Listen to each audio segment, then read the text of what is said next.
Hello everyone, Farah Hanoun here, and I'm joined by Jack the Joker Hermansson, who takes on David Branch this Saturday at UFC Philadelphia. Jack, how are you? Good, thank you very much. Thank you so much, first of all, for joining me so close to your fight. I always appreciate that. You just touched down in Philadelphia, correct? Yeah, I arrived at Saturday. Okay, nice. And how was your flight over? Very, very good. No interruptions, no missed flights. So I'm very happy with the travel. Perfect. So would you say you're like well adjusted in terms of like potential jet lag, time difference, and all that? Yeah, I think like 1 week is perfect for that travel that I'm doing. So I've done it before, and it feels very good in my body right now. Awesome, and it's fight week. We're only a few days away. How does it feel? How are you feeling going to this one? Feel great actually. All preparations are made, and everything went according to the plan. So now it's just time to perform. And how's the weight cut going? Do you usually have any problems with that? Do you usually have a big weight cut? Are things going smoothly so far? No, very smoothly. I'm not a very big middleweight, so I don't cut that much. So the weight has never been an issue for me. Awesome. And then this is quite a good turnaround. You last fought in December. Phenomenal performance. First round finish. I recall you saying in that post fight interview you wanted a ranked opponent. Here we are, co-main event. First of all, were you excited when the UFC came to you with a ranked opponent and such a high spot on such a fun card like UFC Philadelphia? I'm super happy with that one. It's nice that I don't ask for too much too often, and when I did, I got it. So I'm very happy with that. Now it's just my time to make the most out of it. So I'm looking forward to it. Great, great. And let's talk about David Branch. What are your thoughts of him as an opponent? How would you break down his game? Experienced, heavy puncher, good jiu-jitsu. He's a tough fight for anyone. And I know you're very confident in your ground game and your top control, and he's a really good jiu-jitsu guy. Do you see the fight going there, like on the ground? Is that something you've envisioned in your head? Yeah, I'm not sure what David's gonna do, but it wouldn't surprise me if he will try to mix it up. I'm sure he's confident in his game, and I'm confident in mine. So we will see who will have it their way. Absolutely. And when you look at the middleweight division, I mean, David is ranked, I believe, at number 11. So this would obviously be a huge spot for you. Should you get the win, you'll enter the rankings. You'll be one step closer to the ultimate goal. When you look at the division right now and where it's at, do you have a certain path, like in terms of, I know you're not going to overlook David, but you have a certain path of how you see yourself climbing to the top, because the division is a little bit shaky because now we've got an interim title. The champions kind of injured Robert Whitaker, and we're seeing Gastelum and Adesanya. Before I ask your thoughts on that fight, do you have kind of like a path of where you envision how you're going to get to the top, or are you taking this fight by fight? No, I'm always thinking about that and who the guys are in front of me, and it can happen in some different ways, but as you say, it's in a special situation, the division right now, and also a lot of the top guys have already fought each other, so they need some new blood up there in the top. Yeah. So if I have an impressive win now, I would like to fight somebody even higher ranked to make that next step, and then it shouldn't be a long way before you can. Talk about title shot. And the fight between Kelvin Gastelum and Israel Adesanya, how do you see that going? Who do you think takes that one?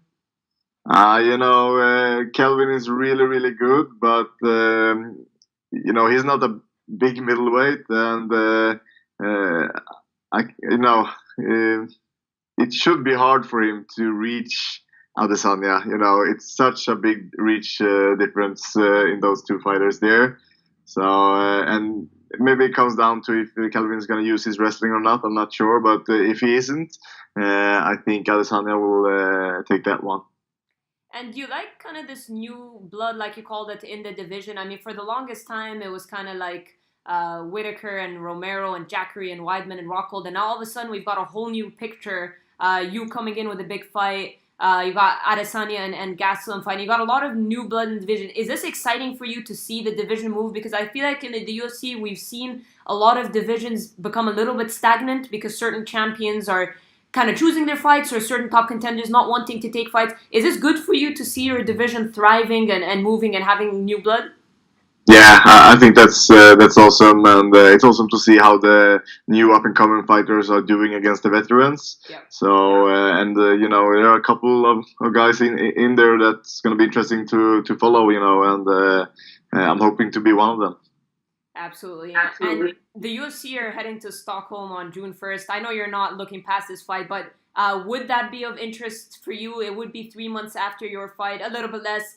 Do you think about that card? Is that a card you'd like to be a part of? It's hard to not think about it, you know. I try not to, but you know, you know, I'm thinking that if I get injury free out of this one, I would like to give it a shot. But you know, everything comes down to how I feel after this fight.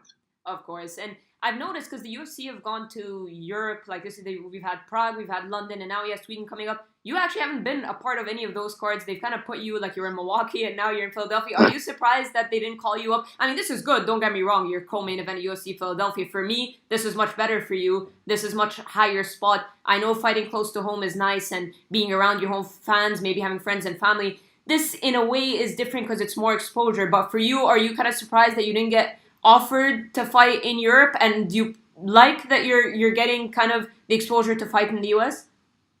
Yeah, you know, as you say, both have its up and downs, but pros and cons. But you know, it's cool to get the experience to be far away, you know, because eventually you have to do it, you know, you have to travel, and I'm looking forward to fight this in Vegas sometime as well, and. But of course, it's always fun to fight at home. So I like the variation of it, and you know, I asked for a fight in both Prague and London, and didn't get it. But I'm more happy with this one, as you mentioned. Yeah, so it's not a bad thing that they didn't listen to you. No. And of course you train in Norway. Tell me a bit about that, because you know, we see a lot of guys that feel the need to go away from home, go to the US, go to these mega camps, and you found success back home. So just tell me how important it is for you to be training at home with your coaches, your teammates. Just tell me a little bit about your training camp and how much of a role they've had in your success.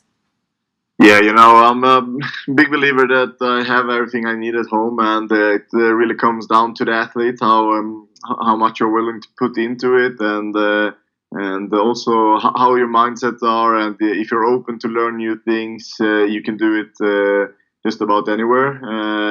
You know, I have everything I need, and I'm very confident that it can take me all the way, and as you have seen, there's other fighters as well that have been doing it good with coming from smaller places. Like, you know, Conor McGregor is a good example. You know, he always kept his team close to him, and you know, I'm one of those guys. And I think that every person that I'm surrounding myself with wants my best, and that's what I need. Absolutely. And you represent both Norway and Sweden. Are you aware that they played today in the Euro qualification football game? Yeah, I know. You know, and it's both countries are a little bit, you know, not hostile to each other, but you know, it's a little bit of a competition there. So, but you know, I'm just representing both, and I hope they're happy with that. That's why it's perfect that it ended 3-3, right? That's perfect. Yeah. Exactly. All right, Jack, one more before I let you go. How do you envision your fight with David going down? Do you have a prediction or a way you feel like you can end the fight? I feel it's gonna be a really tough fight, and but still not a long fight. Maybe like 4 minutes of war, and I'm ending it in the first round, in the end of the first round, ground and pound. Love it. Well, Jack, thank you so much for your time. I really appreciate it. Really looking forward to the fight. This is a big one, and it's a real fun one. I think it's going to be possibly fight of the night, in my opinion. I know you want that first round finish, but I appreciate the time, and best of luck on Saturday. Thank you so much, Farah. Thank you for the interview.